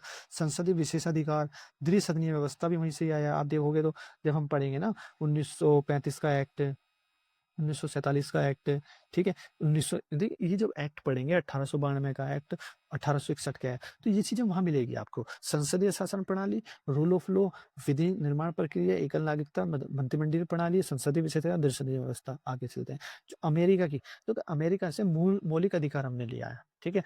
मौलिक अधिकार लिया है, प्रस्तावना की, ठीक है, प्रस्तावना वहीं से ही आई है। न्यायिक समीक्षा हो गया, न्यायिक समीक्षा, ठीक है, वो भी अमेरिका से आई है। न्यायपालिका की स्वतंत्रता, ये भी वहीं से ही आया है। राष्ट्रपति पर महाभियोग, ये भी वहीं से ही आया है। स्वतंत्र न्यायपालिका, ठीक है, न्यायपालिका की स्वतंत्रता, स्वतंत्र न्यायपालिका एक ही है। उपराष्ट्रपति का पद वहीं से आया है, ठीक है, उपराष्ट्रपति का पद वहां से आया है। राष्ट्रपति का महाभियोग अमेरिका से आया है, ठीक है, ये थोड़ा याद रखो। आयरलैंड, आयरलैंड डीपीएसपी आया, राज्य के नीति निर्देशक। तब राष्ट्रपति के निर्वाचन की पद्धति आई है और राज्यसभा में मनोनीत होने की बात जो है वो आयरलैंड से आई है। राष्ट्रपति की निर्वाचन पद्धति आयरलैंड से, राज्य के नीति निर्देशक तत्व भी डीपीएसपी से। कनाडा जो है अब है मजबूत केंद्र वाली संघीय व्यवस्था। तो कनाडा से वो प्रावधान आए हैं जो केंद्र को मजबूत करते हो, ठीक है? जैसे अवशिष्ट शक्तियां, अगर अवशिष्ट शक्तियां केंद्र में हैं तो इसका मतलब केंद्र मजबूत हो रही है, ठीक है? राज्यपाल की नियुक्ति, ठीक है, राज्य में राज्यपाल की नियुक्ति केंद्र का, इसका मतलब राज्य जो है केंद्र मजबूत हो रहा है। तो ये जो है ना, ये वो प्रावधान है जो केंद्र को मजबूत कर रहे हैं। ऐसे प्रावधान कनाडा में से लिए गए हैं, ठीक? सुप्रीम कोर्ट की सलाहकारी शक्ति, ठीक है? सुप्रीम कोर्ट की सलाहकारी शक्ति जो है वो भी हमने कनाडा से ली है, ठीक है? ऑस्ट्रेलिया समवर्ती सूची, ठीक है? ये ध्यान रखना। व्यापार वाणिज्य की स्वतंत्रता, संसद दोनों सदनों की संयुक्त बैठक बना सकती है आर्टिकल 108 के तहत, ठीक है? तो ये ध्यान रखना। जर्मनी से आपातकाल के दौरान मूल अधिकारों का निलंबन कर सकता है, जर्मनी के वेमर संविधान से लिया गया है। सोवियत संघ से, ठीक है? मौलिक कर्तव्य, न्याय लिए गए हैं, सामाजिक, आर्थिक, राजनीतिक न्याय, ठीक है? न्याय वहीं से आया है। फ्रांस से गणतंत्र आया, स्वतंत्रता, समानता, बंधुत्व आया है। दक्षिण अफ्रीका से हमने संविधान संशोधन की प्रक्रिया ली है और राज्यसभा सदस्यों के निर्वाचन लिया है। देखो राज्यसभा सदस्यों का निर्वाचन यहाँ से आया साउथ अफ्रीका से, और नामांकन आया है हमारा, मनोनयन मनोनयन नामांकन आया है आयरलैंड से राज्यसभा, ठीक है? तो याद रखना राज्यसभा के सदस्यों का निर्वाचन साउथ अफ्रीका से और मनोनीत जो है वो आयरलैंड से। जापान जो है प्रोसीजर इस्टेब्लिश बाय लॉ, ठीक है? विधि द्वारा स्थापित प्रक्रिया। एक होता है विधि की सम्मत प्रक्रिया, ठीक है? मेनका गांधी 1978 में जो मामला आया था उन्होंने कहा विधि की सम्मत स्थापित प्रक्रिया की जगह उन्होंने विधि की सम्यक प्रक्रिया कहा था। विधि की जो स्थापित प्रक्रिया है जापान से है, विधि की सम्यक प्रक्रिया जो है या विधि की उचित प्रक्रिया जो है वो यूएसए से है, ठीक है? इनमें अंतर क्या है? विधि की स्थापित प्रक्रिया, इसका मतलब होता है कि जो विधि में बताया गया है, जैसे सुप्रीम कोर्ट अब किसी मामले में निर्णय देने वाली है, तो वो देख रही है कि विधि में क्या बताया गया है। अच्छा विधि में गलत बताया गया हो, उसके आधार पर उसने निर्णय कर दिया। तो इसका मतलब हो गया कि विधि द्वारा स्थापित, मतलब विधि ने जो स्थापित कर दिया वही सही है, ठीक है? विधि की सम्यक प्रक्रिया जो कि यूएसए से लिया गया है, इसका मतलब होता है कि विधि द्वारा स्थापित तो है, लेकिन उसमें ये भी देखा जाएगा कि वो फेयर भी है, वो सही भी है, और नेचुरल जस्टिस का भी तो पालन कर रही है नहीं कर रही, तो इसका चीज भी देखा जाएगा विधि की सम्यक प्रक्रिया में, ठीक है? ये होता है। अब भारत सरकार अधिनियम 1935 से क्या लिया गया कि संघीय योजना, राज्यपाल का पद, न्यायपालिका, लोक सेवा आयोग, आपातकालीन प्रावधान, प्रशासन के अनेक प्रावधान, भारतीय स्वतंत्रता अधिनियम 1940 स्वतंत्रता संप्रभुता की संवैधानिक पृष्ठभूमि मिली गई है, ठीक है? तो ये था, ठीक है? देखो ये procedure establish by law, due process of law, ये विधि द्वारा स्थापित प्रक्रिया, इसे बोलते हैं विधि द्वारा स्थापित प्रक्रिया, विधि द्वारा स्थापित प्रक्रिया। यह है विधि की सम्मत प्रक्रिया, विधि की सम्यक प्रक्रिया। कानून में निर्धारित प्रक्रिया का पालन हुआ है या नहीं, ठीक है? ये देखा जाता है जो कानून में उसमें पालन हुआ है नहीं, ये कानून न्यायसंगत हो और उचित है या नहीं, प्रक्रिया भी, प्रोसेस भी पूछा जाता है, न्याय संगत भी होना चाहिए, उचित भी होना चाहिए, प्रोसेस भी होना चाहिए। होने ये जापान से लिया गया या अमेरिका से लिया गया, आर्टिकल 21 में है, ठीक है? संविधान में सीधे शब्द यहाँ नहीं है, ये तो बाद में अमेरिका गांधी बाद में आया था, ये सुप्रीम कोर्ट ने दिया था, ठीक है? कोर्ट क्या देखता है मुख्यतः क्या निर्धारित कानूनी प्रक्रिया का पालन हुआ है, यही जो हमने बात करी थी कि पालन हुआ है कानून। यहाँ देखता है कि कानून की वैधता की उसकी प्रक्रिया तो देखेगा, प्रक्रिया की निष्पक्षता भी देखेगा कि वो निष्पक्ष रही है नहीं है, फेयरनेस रही है नहीं है, ठीक है ना? प्रोसीजर उसका ठीक रहा नहीं है, तो तुलनात्मक रूप से ये संकीर्ण है, ठीक है? ये व्यापक है, ठीक है? क्योंकि इसमें ये भी देखा जा रहा है कानून भी, और कानून के साथ भी इसमें निष्पक्षता देखी जा रही है, इसमें फेयरनेस देखी जा रही है, ठीक है? ये सब चीज देखी जा रही है। तो उम्मीद है ये आपको समझ में आएगा, विधि द्वारा स्थापित प्रक्रिया, विधि की सम्यक प्रक्रिया, ठीक है? आगे चलते हैं, ठीक है? अब है निम्नलिखित में से कौन सा अधिकार परीक्षा, ठीक है? हमने पूछा था अधिकार परीक्षा का आदेश को वारंटो जारी करने की शर्तें नहीं है, कौन सी शर्त नहीं है? देखो को वारंटो की जो शर्त है वो पूछ रहा है, कौन सी नहीं है, नहीं पूछ रहा है। पद का सार्वजनिक पद पर होना, पद का सार्वजनिक पद, देखो कोई पद है और सार्वजनिक है तो उसे तो जारी करेगा ना, उसे तो जारी कर सकता है अधिकार परीक्षा। पद का सृजन कानून द्वारा अथवा स्वयं संविधान द्वारा हो, ये भी सही है कि भाई कोई पद ऐसा है जो कानून द्वारा सर्जित हुआ हो या संविधान द्वारा हो, तो ये भी सही है, ठीक है? पद निश्चित रूप से मूल पद नहीं होना चाहिए, देखो मूल पद नहीं होना चाहिए, इसका तो इसका इसे एक बार देख लेते हैं, इसे छोड़ते हैं अभी।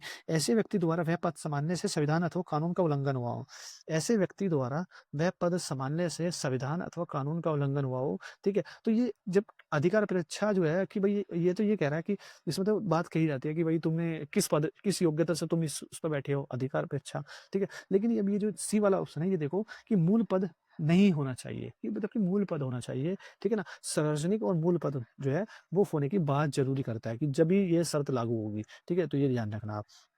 आगे, ठीक है? अब है कि भारतीय संविधान के अनुसार धन का संकेंद्रण निम्नलिखित का उल्लंघन करता है। धन का संकेंद्रण, ठीक है? जब कोई धन का संकेंद्रण कर लेता है, ठीक है, कंसंट्रेशन कर लेता है, तो उसको कहते हैं कि वो कहाँ पर किस अनुच्छेद का उल्लंघन करेगा? तो ये ना, ये राज्य के नीति निर्देशक सिद्धांतों का उल्लंघन करेगा, ठीक है? राज्य के नीति निर्देशक सिद्धांतों का उल्लंघन करेगा, आर्टिकल 39C का उल्लंघन करेगा, ठीक है? तो 39C एक बार पढ़ लेते हैं, ठीक है? तो इसका बी आंसर है 39A। 39 में क्या क्या कहा गया है ये है, ठीक है? ये ध्यान रखना। 39 में ये है कि राज्य आजीविका के पर्याप्त साधन सबको उपलब्ध कराएगा।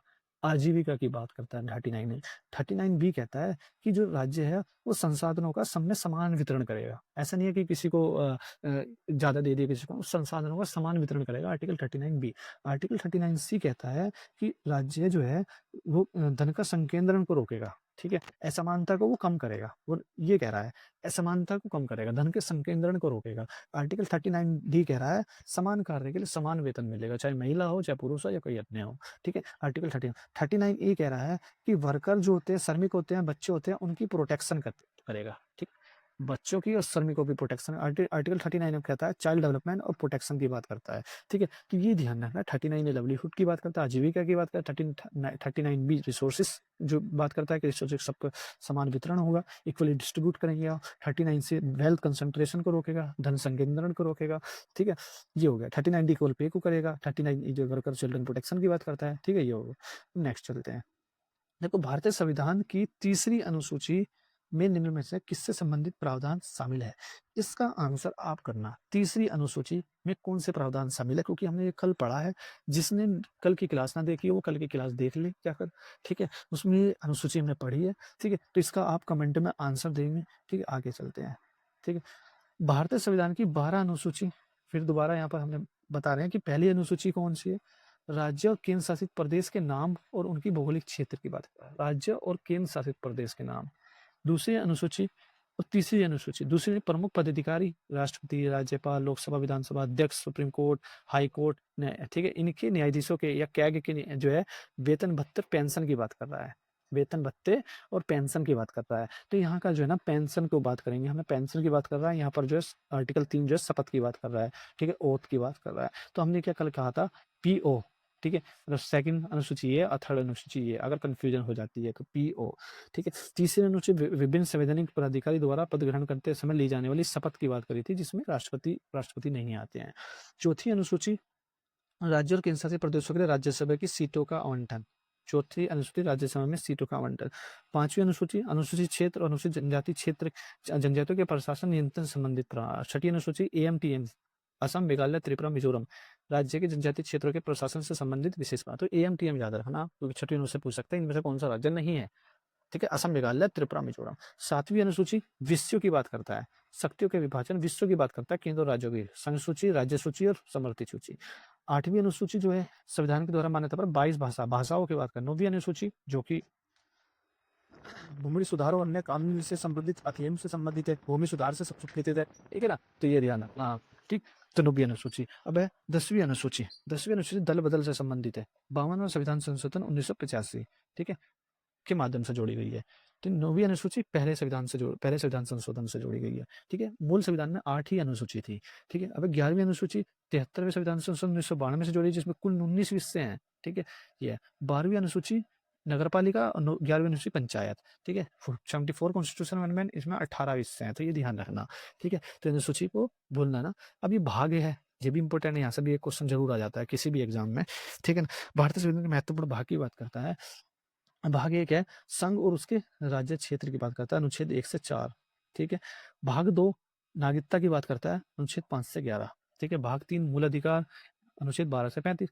भाग 4 डीपीएसपी की बात करता है, 36 से 51। भाग 4 मौलिक कर्तव्य की बात करता है। भाग 5 जो है संघ की बात करता है, 52 से 151 तक। भाग 6 राज्य की बात करता है, ठीक है? भाग 8 जो है ना वो केंद्र शासित प्रदेश, ठीक है? तो पहले सेंट्रल आ रहा है, सेंट्रल गवर्नमेंट, फिर स्टेट गवर्नमेंट आ रही है, फिर यूटी आ रही है, स्टेट के बाद यूटी आ रही है, तो एक क्रम चल रहा है, ठीक है? 7 नहीं है, क्योंकि भाग 7 जो है ना वो निरसन हो गया था, खत्म हो गया था निरसन, ठीक है? भाग 9 जो है पंचायत आ रहा है, ठीक है? पंचायत, भाग 9 पंचायत। भाग 9 नगर पालिका। भाग 10 अनुसूचित और जनजाति क्षेत्र आ रहा है, ठीक है? भाग 11 जो है वो संघ और राज्य के बीच संबंध की बात आ रही है, भाग, ठीक है? भाग इसमें 12-13 दे नहीं रखे, वो भी प्रशासनिक संबंध से रिलेटेड है और वित्त से संबंधित है। भाग 14 जो है वो संघ और राज्यों के अधीन सेवाओं की बात कर रहा है, ठीक है? भाग 15 निर्वाचन की बात है। भाग 17 राज्यसभा राजभाषा की। भाग 18 आपात बंद और भाग 20 संविधान से। ये इंपोर्टेंट वाले हैं सारे, ठीक है ना? ये इंपोर्टेंट वाले हैं। आगे चलते हैं। देखो, निम्नलिखित कथनों पर विचार कीजिए। भारत के संविधान के संदर्भ में राज्य के नीति निर्देशक तत्व निम्नलिखित पर प्रतिबंध सीमाएं लगाते हैं, जबकि ये कह रहा है डीपीएसपी किस पर जो है प्रतिबंध लगाते हैं, सीमाएं लगाते हैं। क्या विधायी कार्यों पर डीपीएसपी प्रतिबंध लगाते हैं? ठीक है? क्या कार्यपालिका के कार्यों पर लगाते हैं। तो अब जगह डीपीएसपी जो है ना, वो राज्य के नीति निदेशक तत्व है। इसका मतलब है राज्य को नीति बनाने के निर्देश के रूप में काम कर रहा है, निर्देश के रूप में काम कर रहा है, ना कि प्रतिबंध लगाने के। मूल अधिकार है, उसको तो कहेंगे हम कि भई ये प्रतिबंध लगा देता है, ठीक है? तो ये तो दो कोई भी इसमें सही नहीं है, ठीक है? तो ये हो जाएगा, ठीक है? ओके, ठीक। ना तो 1 सही है और ना ही 2, ठीक है? आगे, ठीक है? अब ये है राज्य के नीति निर्देश सिद्धांतों के संबंध में बात कर रहा है। ये सिद्धांत देश में सामाजिक, आर्थिक, लोकतंत्र। अब देखो यहाँ पर हो सकता था सामाजिक राजनीतिक बोल देता वो या आर्थिक राजनीतिक बोल दे, उसने सामाजिक आर्थिक ही क्यों बोला? इन सिद्धांतों में निहित प्रावधान किसी भी न्यायालय द्वारा परिवर्तनीय नहीं है। ये तो हमने कल पढ़ लिया था, ठीक है? तो कोई यह सामाजिक, आर्थिक, लोकतंत्र की व्याख्या करते हैं, ये सही है और ये भी सही है क्योंकि परिवर्तनीय नहीं है न्यायालय द्वारा। न्यायालय इसे लागू नहीं कर सकता, ठीक है? सामाजिक, आर्थिक, लोकतंत्र की व्याख्या करते हैं, ये भी बात सही है क्योंकि ये यहाँ पर जो है ना मूल अधिकार जो राजनीतिक की करता है, ये सामाजिक आर्थिक की करता है, ठीक है? ये बात आप ध्यान रखना, ठीक है? इसका मतलब ये दोनों ऑप्शन सही है, सही की बात कर रहा था, ठीक? अब ये भारत सरकार अधिनियम 1935 में नहीं, निर्देशों के साधन, ठीक है? देखो निर्देशों के साधन जो है, ये है इंस्ट्रूमेंट ऑफ इंस्ट्रक्शन, ठीक है? जी, साधन 1950 में भारत के संविधान में इस प्रकार शामिल किए। किस प्रकार शामिल किए? निर्देशों के साधन, नीति निर्देशक तक, डीपीएसपी के रूप में इंस्ट्रूमेंट ऑफ इंस्ट्रक्शन शामिल किए गए, ठीक है? ये फैक्ट आप याद रखना, ठीक है? अब है कि भारत का संविधान संसद को नागरिकता संबंधित कोई भी प्रावधान बनाने का अधिकार देता है। देखो बिल्कुल जो है अधिकार देता है संसद को, ठीक है? भारत में केवल जन्म से नागरिक ही राष्ट्रपति पद के लिए पात्र है। इसमें सही पूछ रहा है। देखो भारत में केवल जन्म से, तो ऐसा नहीं है, ठीक है? जन्म से भी यहाँ पर जो नागरिकता का प्रावधान है राष्ट्रपति का, वो है नागरिक, भारत का नागरिक होना चाहिए, चाहे वो जन्म से हो, चाहे वो कैसे भी हो, ठीक है? ये तो प्रावधान जो है ना वो यूएसए का है, यूएसए में वही राष्ट्रपति बन सकता है जो भी जन्म से नागरिक हो वहाँ से, ठीक है? तो ये तो गलत हो जाएगा। जब ये गलत हो जाएगा तो इसका मतलब एक आंसर आ जाएगा क्योंकि एक सही है, ठीक है ना? तो एक आंसर आ जाएगा इसका। आगे चलते हैं। इनमें से कौन-सा राज्य नीति निर्देशक सिद्धांत तत्वों में शामिल नहीं है? देखो इस तरह से क्वेश्चन बनते हैं कि नीति निर्देशक तत्व दे देगा, उनमें से ये कह देगा इसमें से कौन-सा नहीं है। मूल कर्तव्य दे देगा, इनमें से कह देगा इसमें से मूल कर्तव्य बताओ कौन-सा नहीं है। तो उसमें डाल देगा डीपीएसपी के प्रावधान या डीपीएसपी में डाल देगा मूल कर्तव्य के प्रावधान या मूल अधिकार के प्रावधान। जैसे इसमें क्या करेगा अंतर्राष्ट्रीय शांति और सुरक्षा की बढ़ावा देने की, ये तो आर्टिकल 50-51 में है। तो ये तो गलत नहीं है, ये तो सही है। ग्राम पंचायत का गठन, ये तो आर्टिकल 40 है, ये भी नहीं सही, ये तो सही है। पर्यावरण का संरक्षण, भाई ये भी सही है, ठीक है। संवैधानिक उपचार का, ये तो हमने पढ़ा है, ये तो मूल अधिकार है, ये तो मूल अधिकार है, ये तो हमने पढ़ा है आर्टिकल 32। तो ये तो गलत हो जाएगा, इसका मतलब डी आंसर हो जाएगा, ठीक है ना। अब देखो ये है भारतीय संविधान के अनुच्छेद 36 से 51 तक क्या दिए गए, राज्य के नीति निर्देशक तत्व दिए गए हैं। तो इन नीति निर्देशक तत्व में हमें गांधीवादी सिद्धांतों की बात करनी है। देखो राज्य नीति निर्देशक तत्व जो है ना टीपीएसपी, जो वर्गीकरण हुआ है वो कोई वर्गीकरण मूल संविधान में नहीं है कि मूल संविधान में संविधान में हो, ये तो एक विद्वानों ने कर दिया, ठीक है। तो विद्वानों ने क्या बताया कि भाई गांधी की जो फिलोसफी थी उस पर आधारित जो भी सिद्धांत रहे हैं, जो भी डीपीएसपी के आर्टिकल रहे हैं, वो उनको एक साइड कर दिया, ठीक है। समाजवादी को एक साइड कर दिया और उदार बुद्धि को एक साइड कर दिया। तो इसी आधार पर बने हैं। जैसे गांधीवादी की बात करेंगे, अगर आपको आर्टिकल ये पता होगा तो इसमें पता आप आंसर लगा दोगे। तो मैं ये चाहता हूँ इसका आंसर आप खोलें कमेंट में कि क्या होगा, क्योंकि इसमें क्या है, एक तो आपको आर्टिकल पता होना चाहिए, ठीक है। दूसरा आर्टिकल पता होना चाहिए, फिर ये पता होना चाहिए ये आर्टिकल गांधीवादी विचारधारा से कैसे संबंधित है। जैसे गांधीवादी विचारधारा कौन से संबंधित है कि अ क्या नाम पंचायत है, क्योंकि पंचायत के लिए उन्होंने बात कही थी, पंचायत होनी चाहिए, ठीक है। और क्या नाम गोवंश की बात करी थी, हत्या नहीं होनी चाहिए। उन्होंने जो है दलितों के उत्थान की बात करी थी, ये भी होने चाहिए। तो इस तरह की चीज़ें उन्होंने करी थी, गोवंश वाले ये, ठीक है। तो ये गांधीवादी सिद्धांत हो जाएँगे। तो आप इसका आंसर देना कमेंट बॉक्स में, ठीक है। इसका डिस्कस कल करते हैं, ठीक है। अब ये देखो ये, ठीक है। इसका आंसर दे देना कमेंट बॉक्स में, पहले ही ये बाद में हम पढ़ रहे हैं। ठीक, समाजवादी सिद्धांत, गांधीवादी सिद्धांत, उदार बौद्धिक सिद्धांत, ठीक है। समाजवादी वो सिद्धांत है जो सामाजिक आर्थिक न्याय की बात करते हैं, ठीक। सामाजिक आर्थिक न्याय होना चाहिए सबके साथ, कल्याणकारी राज्य की बात करते हैं, ठीक है। गांधीवादी सिद्धांत वो सिद्धांत है जो गांधीवादी ग्राम स्वराज्य की बात करता है। ये स्वराज का होना चाहिए, गाँव में होना चाहिए, ग्रामीण अर्थव्यवस्था में होना चाहिए। उदार बौद्धिक सिद्धांत वो सिद्धांत है जो उदार है, आधुनिक है, बौद्धिक है, नवाचार जिनमें है, ठीक है। नवाचार है जो पर्यावरण की बात कर रहा हो, तो ये ऐसी बात है। अच्छा समाजवादी जो है, ठीक है, वो सामाजिक आर्थिक न्याय है, तो वो कहेंगे भाई जैसे रसिया है, ठीक है, साम्यवाद है, ठीक है, वहाँ तो आपने समाजवाद का कॉन्सेप्ट पता है कि वहाँ पर समानता की बात होती है, ठीक है, कि वहाँ ये हो जाएगा। फिर असमानता कम करना, आजीविका, सबको आजीविका होनी चाहिए, ठीक है? समान वेतन होनी, समान की बात करेगा यहाँ पर, आजीविका होनी चाहिए, निःशुल्क कानूनी सहायता होनी चाहिए, काम सबको होना चाहिए, शिक्षा होनी चाहिए, मानवीय कार्य दशाएँ उपलब्ध होनी चाहिए, मज़दूरों की भागीदारी, पोषण होने, यहाँ मज़दूरों की भागीदारी की बात करते हैं ये, ठीक है? मानवीय कार्य दशा हो गई, तो अब इससे संबंधित जो भी आर्टिकल होंगे वो इसमें ये रहे, ठीक है? इनको आप देख लेना एक बार, ये फ़िलॉसफ़ी आपको याद होनी चाहिए, रहनी चाहिए भाई, ये कॉन्सेप्ट है, ये आप देखना इसको। गांधीवादी ग्राम पंचायत, कुटीर उद्योग की बात वो करते हैं, सहकारिता के बात है कि मिलकर हम देश को आज़ाद करेंगे, सहकारिता की बात करते हैं, एससी-एसटी की बात करते हैं, कमज़ोर वर्गों के हितों की, नशाबंदी, पशुपालन की बात कर रहे हैं, तो ये हो गए, गोवंश हत्या जो है वो नहीं होनी चाहिए, उसकी बात कर रहे हैं, तो ये इसकी इनकी है। उदार बुद्धि की समान नागरिक संहिता, ये नया नवाचार है ना, तो सभी के लिए समान नागरिक संहिता होनी चाहिए, बाल देखभाल, शिक्षा होनी चाहिए, पर्यावरण होना चाहिए, स्मारक संरक्षण होना चाहिए, न्यायपालिका, कार्यपालिका पृथक्करण होना चाहिए, अंतर्राष्ट्रीय शांति, ये नवाचार वाले हैं, ठीक है? ये हो गए। तो इसी के आधार पर आप पहले क्वेश्चन का जवाब देना। इससे पहले क्वेश्चन में आगे चलते हैं, ठीक है? अब है, राज्य की लोक सेवाओं में न्यायपालिका को कार्यपालिका से अलग करने का लक्ष्य है। ये किस नीति निर्देशक, न्यायपालिका कार्यपालिका अलग हो जाए तो वो आर्टिकल 50 में दिया गया है। आर्टिकल 50 में, अंतर्राष्ट्रीय शांति आर्टिकल 51 में, ठीक है? ये हो गया। आर्टिकल जो 44 है वो समान नागरिक संहिता की बात करता है, ठीक है? हो गया। अब है आर्टिकल ये सही पूछ रहा है इसमें, ठीक है? आर्टिकल 38 है लोगों के कल्याण को बढ़ावा देना, ठीक है? आर्टिकल 39 है समान नागरिक संहिता, ये तो अभी पढ़ा है। 44 ये तो गलत हो जाएगा, ठीक है? आर्टिकल 40 समान न्याय ये तो बिल्कुल गलत है, ठीक है? समान न्याय मुफ्त कानूनी सहायता 39 ये तो बी है, ठीक है? 43 बी है स्मारक और राष्ट्रीय महत्व के संस्थानों का संरक्षण, इसमें सही पूछ रहा है, तो सही तो इसका लोगों के कल्याण की वो है, ठीक है? इसका ए आंसर लोगों के कल्याण को बढ़ावा देना, ठीक है ना? ये इसका सही आंसर है। 43 भी तो श्रमिकों से संबंधित है, ये ठीक है ना? ये जो स्मारक और राष्ट्रीय महत्व के संस्थान का संरक्षण इससे संबंधित नहीं है। सरदार स्वर्ण संघ समिति 1976 में बनी थी, यह ध्यान रखना, ठीक है? और ये इससे कौन-सा पर्सन पर विचार किया था उन्होंने? विचार तो उन्होंने उस पर मौलिक कर्तव्य पर किया था, ठीक है? होना चाहिए, नहीं होना चाहिए, कौन-कौन से होने चाहिए, ठीक है? अब ये क्या जम्मू कश्मीर की तर्ज पर पंजाब को अधिक स्वायत्तता प्रदान करना, भारत के लिए राष्ट्रपति शासन प्रणाली की उपयुक्तता, मौलिक अधिकार पर नीति निर्देशक सिद्धांतों की प्राथमिकता या प्रशासनिक सुधार। इसका जो सही आंसर है वो सी है, मौलिक अधिकार पर नीति निर्देशक सिद्धांतों की प्राथमिकता, ठीक है? ये वाला, ठीक है ना? तो सी इसका आंसर है। अब है ये सही नहीं पूछ रहा है, ठीक है? आर्टिकल 51 अंतर्राष्ट्रीय शांति सही है। आर्टिकल 40 कृषि पशुपालन भी ये सही नहीं है क्योंकि आर्टिकल 40 जो पंचायत से संबंधित है। आर्टिकल 43 कुटीर उद्योग से संबंधित है, ठीक है? आर्टिकल 50 कार्यपालिका न्यायपालिका से पृथक्करण ये भी सही है, ये भी सही है, ठीक है ना? तो इसका बी आंसर है। अब है ये संविधान के 42वें संविधान संशोधन द्वारा राज्य के नीति निर्देशक सिद्धांतों में निम्न कौन से सिद्धांत जोड़े गए?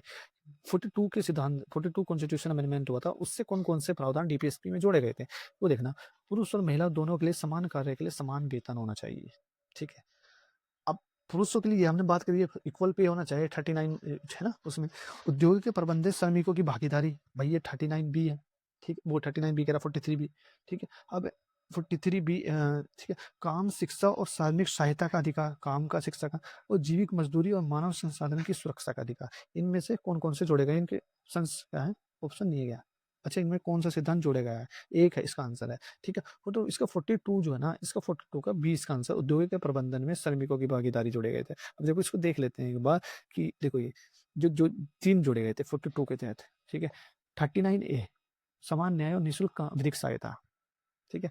43 बी 43 ए हाँ, वन में 43 बी बोलते थे 43 ए है, उद्योग के प्रबंधन में श्रमिकों की भागीदारी, ठीक है?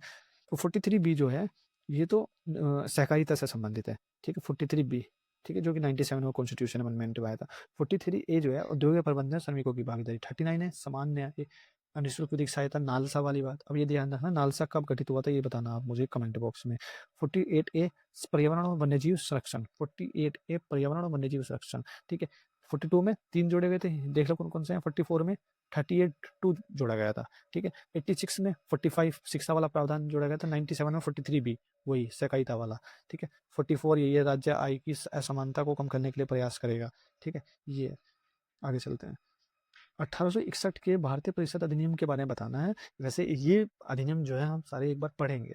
इसने भारत के गवर्नर जनरल का पदनाम बदलाकर भारत के वायसराय कर दिया था। तो देखो इसने नहीं करा था, वो 1858 किया था, ये तो हमें याद है, ठीक है? तो ये तो गलत हो जाएगा, ठीक है? जब गलत हो जाएगा सही पूछ रहा है तो पहला तो आएगा ही नहीं आंसर में, ये खत्म हो जाएगा, ठीक है? अब है इसने भारतीय को कानून बनाने की प्रक्रिया से जोड़कर स्थानीय प्रतिनिधि प्रदान किया था, ये बात इसने सही है। स्थानीय प्रतिनिधि प्रदान किया था, केवल 2 इसमें सही है, ठीक है? अब है ये लास्ट क्वेश्चन है आज का। निम्नलिखित में कौन-सा विषय मौलिक कर्तव्य और डीपीएसपी के दोनों में शामिल है? इस तरह के क्वेश्चन बहुत बनते हैं। दोनों में शामिल है, इनमें से कौन नहीं है, ठीक है? तो सार्वजनिक संपत्ति की रक्षा जो है, ये हो गया। पर्यावरण, वन और वन्यजीवों का संरक्षण हो गया। हमारे समग्र संस्कृति की समृद्ध विरासत का सम्मान हो गया। सहकारी समितियों का संवर्धन हो गया। इसका आंसर कमेंट बॉक्स में देना, ठीक है? इसका आंसर कमेंट बॉक्स में देना, ठीक है? क्या इसका आंसर होगा? ठीक